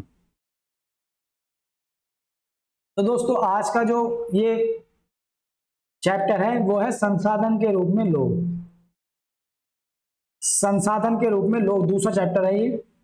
जैसे आपका प्राकृतिक संसाधन होता है दोस्तों, कोयला है, कोयले की खानें आपने देखी होंगी, जीवाश्म ईंधन है, मतलब पेट्रोल है, निकलता है पेट्रोल भी समुद्र से, या और भी आपके पास लोहों की खान होती है।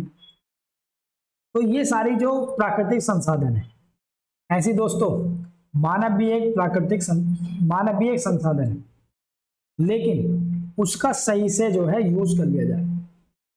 अगर मानव को सही से दोस्तों एजुकेशन दे दी जाए, सही से उसे जो है स्वास्थ्य सुविधा दे दी जाए, तो मानव संसाधन बन सकता है। मानव इस देश की, इस गांव की, इस परिवार की एसेट बन सकता है, संपत्ति बन सकता है, परिसंपत्ति, ठीक है। लेकिन वो जब ही बनेगा दोस्तों जब उसे अच्छी से एजुकेशन मिलेगी, अच्छे से उसे स्वास्थ्य जो है सुविधाएं मिलेंगी, ये सारी चीज। तो इसमें हम यही सीखने की कोशिश करेंगे दोस्तों कि मानव कैसे संसाधन बन सकता है, मानव संसाधन कैसे मानव पूंजी बन सकता है, जो एसेट है वो कैसे बन सकता है। तभी तो कहा जाता है दोस्तों कि भारत में इतनी जनसंख्या है युवा, वो अगर एसेट बन जाती है तो भारत सारे देशों से आगे निकल जाए, लेकिन वही अगर भारत की अर्थव्यवस्था का बोझ बन जाती है तो दोस्तों वो जनसंख्या हमारे लिए बहुत हानिकारक बन जाएगी। तो इसलिए हमें पूंजी निर्माण पर ध्यान देना है। तो इसमें यह बताया गया दोस्तों कि जनसंख्या जो है कि अर्थव्यवस्था पर दायित्व से अधिक परिसंपत्ति के रूप में व्याख्या, यानी कि जनसंख्या अगर स्किल्ड नहीं हो पाती, एजुकेटेड नहीं हो पाती तो वो अर्थव्यवस्था पर दायित्व बन जाएगी। लेकिन दोस्तों हमें तो परिसंपत्ति के रूप में उसे समझना है, ठीक है। जब शिक्षा में और दोस्तों स्वास्थ्य में, चिकित्सा सेवाओं में मतलब निवेश किया जाता है तो जनसंख्या, यही जनसंख्या आपकी मानव पूंजी में बदल जाए। वो हम एग्जाम्पल के माध्यम से भी देखेंगे। अगर दोस्तों आप इस जनसंख्या को एजुकेशन दे दो और आप इसे जो है हेल्थ दे दो, हेल्थ फैसिलिटी दे दो, तो यही जनसंख्या दोस्तों आपकी परिसंपत्ति में, एसेट में बदल जाएगी। अच्छे से पढ़ेगा वो और स्वस्थ रहेगा तो प्रोडक्शन ज्यादा होगा, देश की अर्थव्यवस्था बढ़ेगी। तो मानव पूंजी क्या है दोस्तों? मानव पूंजी कुछ नहीं है, बस कौशल और उसमें निहित उत्पादन का जो ज्ञान है उसके स्टॉक को मानव पूंजी कहा जाता है। यानी कोई व्यक्ति है वो स्किल्ड है और उसमें जो प्रोडक्शन, जिस चीज का वो प्रोडक्शन कर रहा है उसका प्रोडक्शन करने का ज्ञान है, तो वही मानव पूंजी है। सपोज करो मैं हूं, मैंने पढ़ा अच्छे से, आज मैं आपको पढ़ा रहा हूं, तो मानव पूंजी बन चुका हूं मैं, क्योंकि जो मैं पढ़ा रहा हूं आपको, उस पढ़ाने की मुझ में नॉलेज है। आज आप तैयारी कर रहे हो, कल को आप अपने भाई बहन या किसी को भी पढ़ाओगे दोस्तों, तो आपने जब पढ़ा है तभी आप पढ़ाओगे, तो आप मानव पूंजी बन चुके होगे। या आपने सपोज करो कुछ बच्चे ऐसे होंगे पॉलिटेक्निक कर रखा होगा, किसी ने आईटीआई कर रखा होगा, किसी ने एमए बीए भी कर रखा होगा, तो आप एजुकेशन ले चुके हो। अब आपको स्किल्ड होना है। अगर आप सिंपल बीए हैं या एमए हैं तो आपको जॉब मिलना मुश्किल है, क्योंकि स्किल अगर आपके पास है तो आप चीजों को अच्छा करोगे। आप अच्छे से पढ़े हो बीए एमए भी, तो भी आप क्या हो सकता है टीचिंग के क्षेत्र में आ सकते हो, लेकिन कंपनी में इन सारी चीजों के लिए स्किल देना पड़ेगा।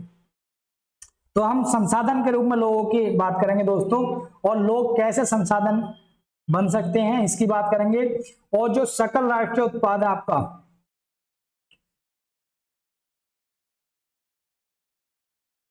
जो आपका सकल राष्ट्रीय उत्पाद है, यानी कि एक जो पूरा जीडीपी होता है देश का, उसके सृजन में, ठीक है नहीं,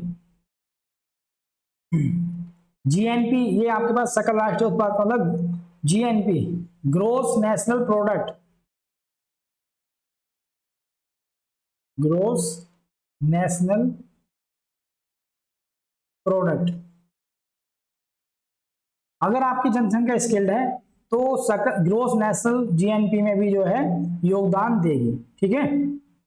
तो इसी चैप्टर में हम इसी सारी चीजों के बारे में पढ़ेंगे। और जैसे दोस्तों हरित क्रांति हुई थी, तो इसमें एक एग्जाम्पल हरित क्रांति का दे रखा है, तो वहां हमने अच्छे बीजों का निर्माण किया और भूमि संसाधन का अच्छे से यूज किया। तो किसने किया दोस्तों? मानव ने। तो मानव स्किल्ड था, अच्छे इंजीनियर उसमें लगाए बीज को डेवलप करने में, और अच्छे इंजीनियर लगाए हमने जो है सिंचाई की व्यवस्था करने में, बांध नहर बनवाने में, तभी तो हो पाया। अगर दोस्तों सपोज करो कोयले की कोई खान है और उसमें से हमें यही नहीं पता कोयले को निकाला कैसे जाएगा, तो क्या वो प्राकृतिक संसाधन हमारे लिए यूज हो पाएगा? नहीं हो पाएगा।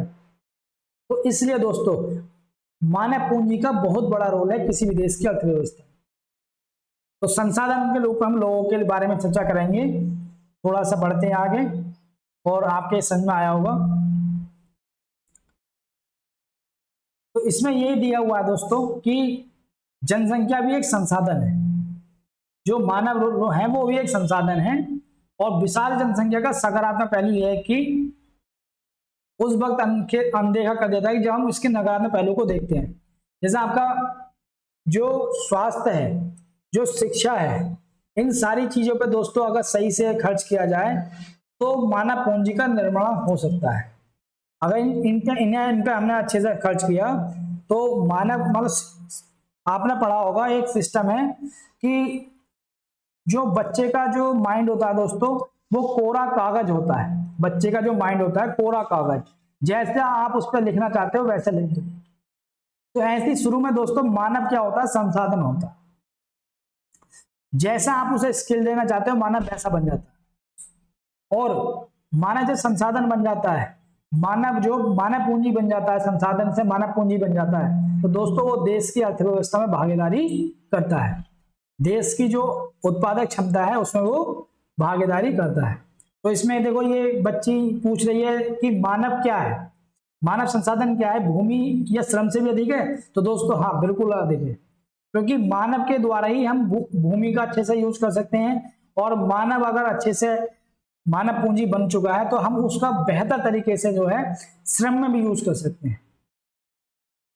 अगर दोस्तों आपके अच्छे इंजीनियर पैदा होंगे तो अच्छी कंपनियां में वर्क होगा, वो अच्छे अच्छे डिजाइन के पुल बनाएंगे, अच्छे अच्छे डिजाइन की नहरों का वो करेंगे, डिजाइन करेंगे, तो उससे देश की अर्थव्यवस्था को कितना फायदा होगा। और मानव पूंजी आपके पास जो पैसे होते हैं, मानव पूंजी क्या है, या इनके समान है रुपया डॉलर के, तो उससे भी अधिक है दोस्तों, क्योंकि अगर मानव पूंजी बन जाता है एजुकेशन लेकर और अच्छे स्वास्थ्य के कारण, तो दोस्तों वो पैसे से भी ऊपर है, क्योंकि वो देश की अर्थव्यवस्था में पैसों का इतना योगदान नहीं है। आप 2,000 आपने पैसे लिए, खर्च कर दिए, लेकिन मानव लंबे टाइम तक आपको लाभ देगा। तो इसलिए दोस्तों हर सरकार को एजुकेशन में और स्वास्थ्य पे ज्यादा से ज्यादा खर्च करना चाहिए। इसमें आगे दिया हुआ है,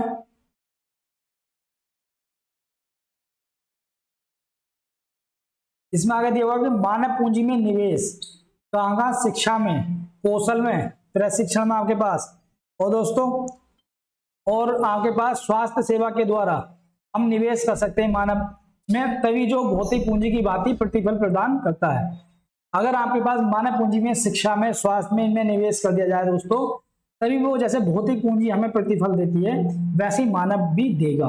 अगर आज आप पढ़ रहे हो, अच्छे एग्जाम की तैयारी कर रहे हो, कल आपकी जॉब लगेगी दोस्तों, तो आप जो कमाओगे वो प्रतिफल के रूप में आपको मिलता रहेगा।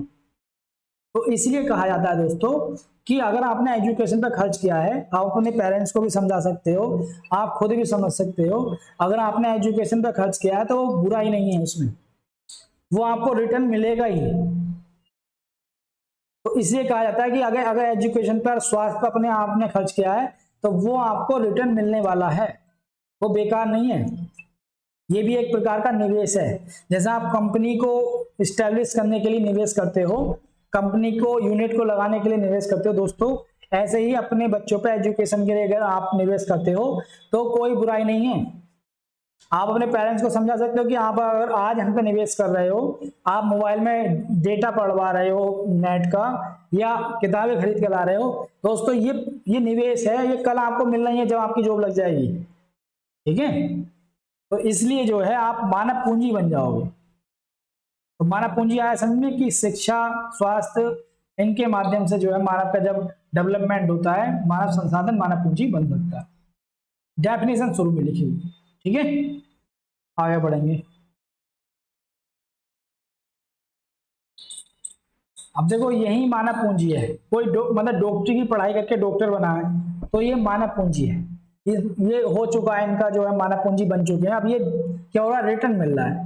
कोई टीचर, आप में से कोई टीचर बनेगा तो भी आप मानव पूंजी हो, कोई आप में से जो है इंजीनियर बनेगा तो भी मानव पूंजी हो, कोई अगर दर्जी का काम कर रहा है तो ये भी मानव पूंजी है, क्योंकि वो स्किल्ड पर्सन है, वो देश की अर्थव्यवस्था में योगदान कर रहा है। तो इसलिए जो है दोस्तों, अगर स्किल्ड आप हो तो आप मानव पूंजी का निर्माण होता है। यानी कि आपने देखा होगा दोस्तों कि ऐसे बहुत सारे स्टूडेंट हैं कि पढ़े हुए हैं लेकिन स्किल्ड नहीं है, तो उन्हें जॉब नहीं मिल रही, बेरोजगार है। तो हमें इन्हीं बच्चों को एसेट बनाना है, उन्हें स्किल्ड करना है और उन्हें जो है श्रम बाजार के क्षेत्र में लाना है, रोजगार के क्षेत्र में लाना है। तो इस जो मानव पूंजी है दोस्तों, इसे एक बड़ी अच्छे से कहानी के माध्यम से बताया गया है इसमें बुक में, कि शकल और विलास की कहानी। जो ये शकल बच्चा है, इनके पापा जी जो है दोस्तों एक किसान हैं, और इनकी मम्मी जी जो है घरेलू काम करती हैं, और भाई बहन इनके छोटे हैं। तो इन्होंने क्या काम किया, शकल के जो चाचा जी वो काफी पढ़े लिखे हैं लेकिन उन्हें नौकरी नहीं मिल पाई।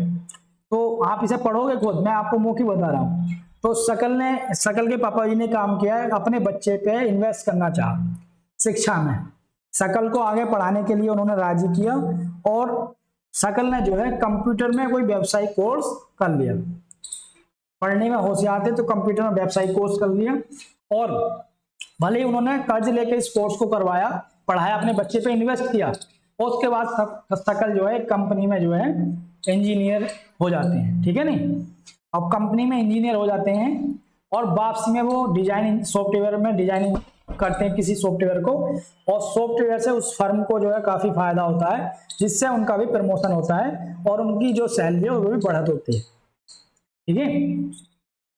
इधर देखो दोस्तों, यही बताया गया है कि आय से न तो अधिक शिक्षित, उच्च आय से न केवल अधिक शिक्षित और अधिक स्वस्थ लोगों को लाभ होता है। अगर आपके परिवार की इनकम काफी है तो उससे क्या होगा, वो आप एजुकेशन पर अच्छा खर्च कर सकते हैं, स्वास्थ्य पर अच्छा खर्च कर सकते हैं। क्योंकि दोस्तों अगर आप स्वस्थ नहीं होगे तो क्या आप पढ़ाई कर पाओगे, क्या आप कहीं प्रोडक्शन कर पाओगे, किसी कंपनी में आप इंजीनियर हो, अगर आप स्वस्थ नहीं हो तो क्या वहां अपना 100% दे पाओगे। तो इसलिए शिक्षा और स्वास्थ्य ये मानव पूंजी को बेहतर बनाने के सबसे अच्छे तरीके। और उसके बाद दोस्तों कि अधिक शिक्षित और अधिक स्वास्थ्य जनसंख्या का लाभ उन लोगों तक ही पहुंचता है जो प्रत्यक्ष रूप से शिक्षित नहीं है। कैसे पहुंचता है दोस्तों, अगर सपोज करो आप अच्छे से पढ़े लिखे हो और दोस्तों आप टीचर बन गए, आपने पढ़ाना शुरू कर दिया, तो जो गरीब हैं, जो अनपढ़ हैं लोग, वो भी अपने बच्चों को पढ़ा रहे हैं आपसे, तो उन लोगों तक भी लाभ पहुंच रहा है। या आप एक अच्छे इंजीनियर हो, आपने कोई ऐसा चीज डेवलप करी जिससे खेती में लोगों को फायदा हुआ, कि वो शिक्षित हैं लेकिन आपकी शिक्षा की वजह से उन्हें फायदा हुआ।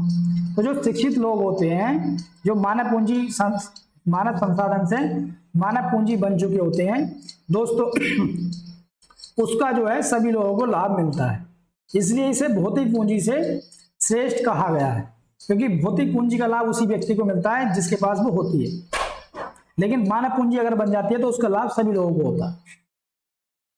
तो यहाँ हम जो बात कर रहे थे दोस्तों कहानी ये सकल की, तो सकल एक सॉफ्टवेयर इंजीनियर बन जाते हैं, इंजीनियर डेवलप करते हैं और उसका फायदा मिलता है उन्हें। तो उनके पेरेंट्स ने उनकी पढ़ाई पर इन्वेस्ट किया और कर्ज लेके ही पढ़ाया होना चाहिए, और आज वो जो है रिटर्न में उन्हें मिल रहा है, वो नौकरी कर रहे हैं तो उधर से पैसा मिल रहा है और उनका भी जीवन स्तर बेहतर हुआ परिवार का। तो वही दूसरी जो इनके दोस्त हैं विलास, दोस्तों उनके साथ क्या प्रॉब्लम है,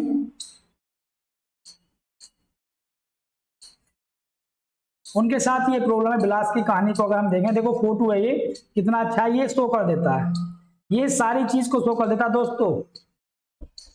ये आपके यहाँ भी बहुत लोग ऐसे होंगे, आपने देखा होगा कोई मजदूर है तो वो अपने बच्चे को नहीं पढ़ा पाया या इन्वेस्ट नहीं कर पाया, तो उसका बच्चा भी आगे चल के क्या कर रहा है, मजदूरी कर रहा है या आसपास की फर्म में ऐसी नौकरी कर रहा है जो अकुशल व्यक्ति भी कर सकता है और सीमित आमदनी उठा रहा है। 10,000 कमा रहा है तो 10 11। लेकिन वही आप देखो, ये शकल है, ये इंजीनियर बनकर आ चुका है, इसका पहनावा ये सारी चीज देखो, और ये विलास है जो बचपन में इस टाइप के थे दोनों, ये अपनी माँ की हेल्प करते थे। प्रॉब्लम क्या थी दोस्तों, दोनों की स्थिति में अंतर है। उनके पेरेंट्स ने उसे पढ़ाने की मतलब दिया कर्ज, और इनके 2 साल के थे जब ये इनके पेरेंट्स खत्म हो गए तो इन्होंने अपनी माँ का हाथ बंटवाना शुरू करा मछली बेचने में, और अपने घर पे अपने छोटे भाई बहन को संभालते थे, और ये पढ़ाई में जो है ध्यान नहीं दे पाए, उनकी पढ़ाई छूट गई विलास की। और जब विलास की दोस्तों पढ़ाई छूट जाती है तो वो क्या काम करता है, अपनी मम्मी की हेल्प करता है, मम्मी जी की, और फिर वो भी मछली बेचना शुरू कर देता है और एक सीमित स्तर पर वो कमाई करता है। और जबकि ये एक सॉफ्टवेयर इंजीनियर है, ये काफी पैसे कमाते हैं और अपने परिवार को काफी रिटर्न देते हैं। तो दोस्तों दोनों की कहानी समझो तुम, कल को आपका भी परिवार होगा, आपके भी मतलब बच्चे होंगे, अगर आप इन चीजों को समझ चुके होगे तो आप कुछ भी करोगे, कर्ज लोगे, पानी लोगे, लेकिन दोस्तों आप अपने बच्चे की एजुकेशन पर खर्च करोगे। तो अगर कोई भी किसी का भी पेरेंट्स, अगर आपका पेरेंट्स, आप जितने लोग सुन रहे हो, किसी के भी पेरेंट्स अगर पढ़ने के लिए मतलब कुछ आनाकानी करते हैं, पैसे नहीं देते हैं या मना करते हैं पढ़ने को आगे को, तो उन्हें समझाइए कि अगर आज हम पे एजुकेशन पर खर्च कर रहे हैं तो कल को आपको रिटर्न मिलेगा ही। तो आपका जो पैसा खर्च हो रहा है वो मतलब बेकार नहीं जाएगा, वो आपको मिलना ही मिलना है, और दोस्तों लॉन्ग टाइम तक मिलना है। जब तक आप जियोगे, आप अपनी नॉलेज का यूज करके जो है उसे अच्छे से रिटर्न दोगे अपने घर वालों को। तो इसलिए आपके परिवार में कोई भी ऐसा बच्चा है जिनके पेरेंट्स उन पर ध्यान नहीं दे रहे उसके एजुकेशन पे, उन्हें समझाइए कि आज आप इनकी एजुकेशन के लिए ध्यान दोगे तो ये मानव पूंजी बनेगा और कल को ये आपको रिटर्न भी देगा। ठीक है दोस्तों, तो ये आपको देखना है, आपको भी समझाना है अपने घर वालों को और औरों को भी। और इसलिए मैं कहता हूं दोस्तों, वीडियो को ज्यादा से ज्यादा लाइक और शेयर करो और चैनल को सब्सक्राइब करो, क्योंकि ये जो मैं पढ़ा रहा हूं दोस्तों ये बड़ी बुनियादी चीजें हैं। और इस कोरोना के बाद जो कोरोना काल चल रहा है, इस कोरोना में जो दोस्तों बेरोजगारी बढ़ी है, इस कोरोना में जो पैसे की कमी हुई है लोगों के पास, ऐसी स्थिति में अपने बच्चों पर ध्यान देना बहुत ही जरूरी हो जाता है। तो दोस्तों ज्यादा से ज्यादा लोगों तक इस वीडियो को पहुंचेगा ये वीडियो, और आप और आपके फैमिली मतलब दोस्त लोग इस वीडियो को सुनकर समझकर रिलेटिव वाले और अपने बच्चों पे अच्छे से इन्वेस्ट करेंगे और अपने पड़ोसियों को भी समझाएंगे, या ऐसा कोई नॉलेज में कोई गरीब बच्चे हैं उनकी भी हेल्प करेंगे उनकी एजुकेशन में। तो दोस्तों ये मानव पूंजी का निर्माण होगा, और ये मानव पूंजी देश के लिए सबसे पहले आपके परिवार के लिए या उनके परिवार के लिए जिनकी आप हेल्प करोगे, और उस गांव के लिए, उस जिले के लिए, उस प्रदेश के लिए, और फिर उसके बाद पूरे देश के लिए ये संपत्ति बनेगा, एसेट बनेगा। तो ये तस्वीर दोस्तों, कुछ तस्वीर बयां कर जाती हैं, बोलने की जरूरत नहीं होती। तो ये तस्वीर बयां कर रही हैं कि एजुकेशन पर हमने खर्च किया, स्वास्थ्य पर हमने खर्च किया, तो उसका क्या प्रभाव होता है। इसलिए तो बार बार कहा जाता है कि सरकार जीडीपी का परसेंटेज बढ़ाए एजुकेशन पे। भारत सरकार अभी कितना खर्च करती है दोस्तों एजुकेशन में, 4.6% खर्च कर रही है ऑफ जीडीपी का टोटल 4.6। कहा कितना जा रहा है इनसे कि भैया 6% तो करो। अगर ये ज्यादा खर्च करेंगे, ज्यादा पैसे एलोकेट करेंगे शिक्षा में, तो शिक्षा में सुधार होगा।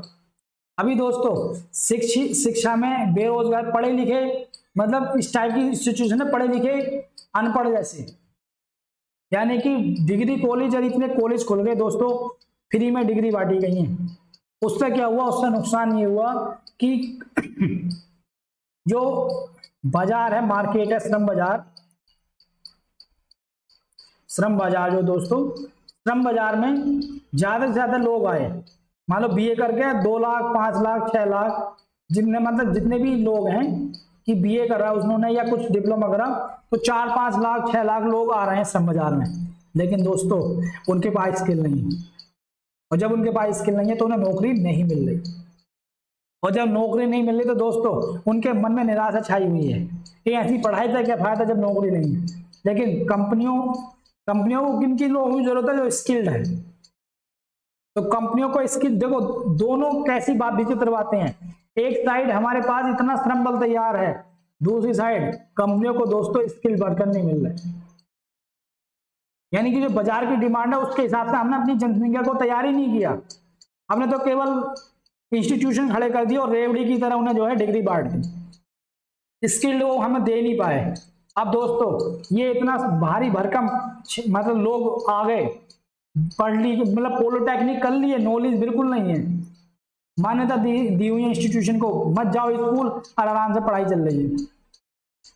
तो दोस्तों फिर क्या होता है, जब वो मार्केट में जाते हैं काम करने के लिए, तो दोस्तों वो कर नहीं पाते, कंपनी के जो शर्तें हैं उन पर खरा नहीं उतर पाते, वो बेरोजगार, फिर उनके मन में कुंठा, निराशा, फिर क्या काम करते हैं, यही बच्चे गलत रास्तों पर चल पड़ते हैं।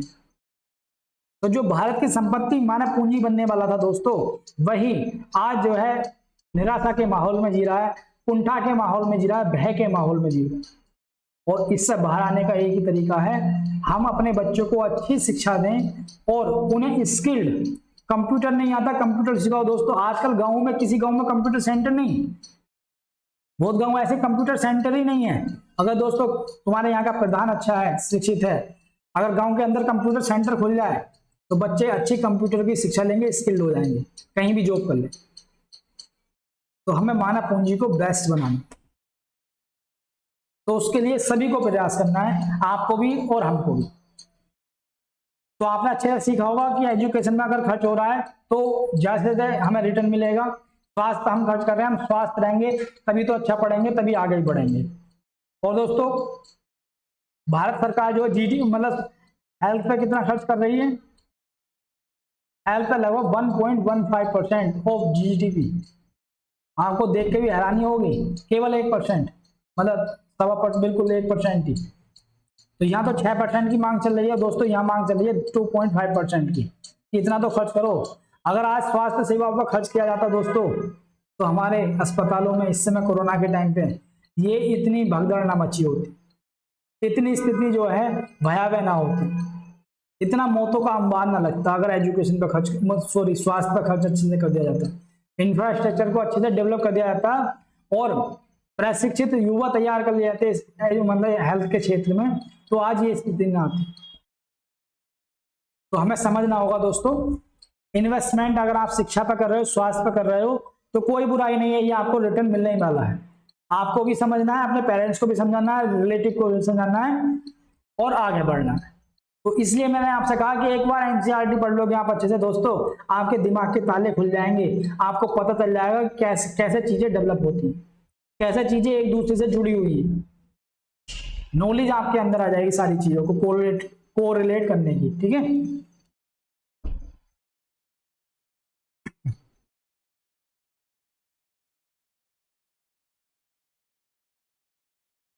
तो यहां तक दोस्तों हम कर चुके। आप पहुंच गए, एक मिनट।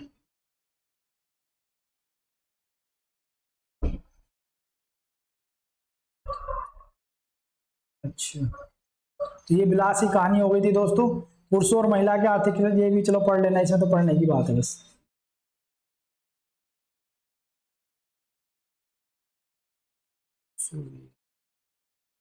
एक मिनट रुक जाओ बस।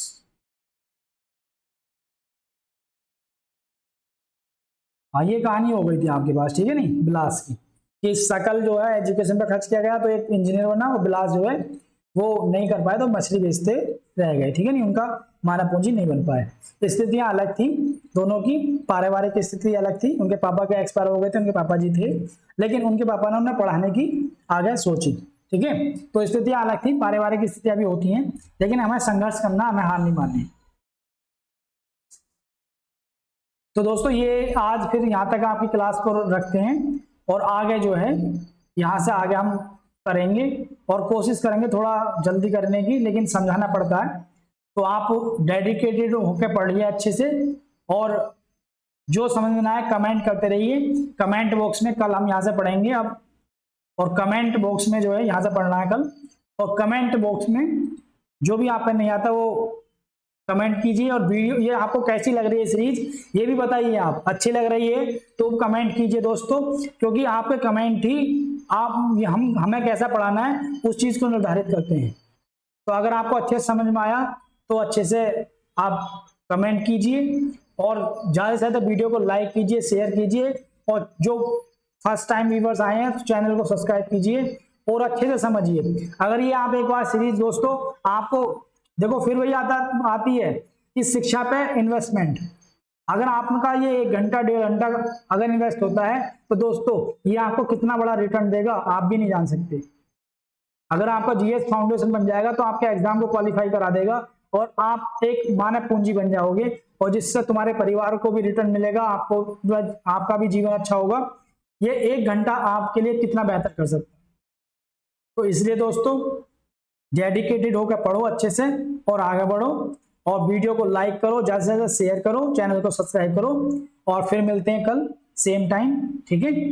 और 6 बजे वीडियो का टाइम है कि 6 बजे आपके पास रोजाना हम मिलेंगे, और चीजें जो है अच्छे से कवर करेंगे, ठीक है। ठीक है दोस्तों, आज की क्लास यहाँ तक ही, अच्छे से पढ़ते रहो, और यही ध्यान रखना दोस्तों चमत्कार को नमस्कार होता है, अच्छे से पढ़ोगे, सिलेक्शन लोगे तो लोगों की राय बदल जाती है, नजरिए बदल जाते हैं, ठीक है, ये आप पर निर्भर करते हो।